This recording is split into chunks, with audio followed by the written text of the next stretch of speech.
ಶಾರದೆ ದಯ ಪಾಲಿಸು, ಈ ಬಾಳನು ಬೆಳಕಾಗಿಸು.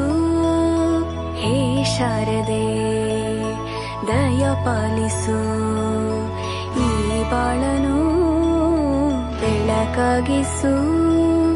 ನಾಳೆಗಳ ದಾರಿಯಲೇ ನಂಬಿಕೆಯ ನೆಲೆಯಾಗಿರಿಸು, ಮುನ್ನಡೆಸು.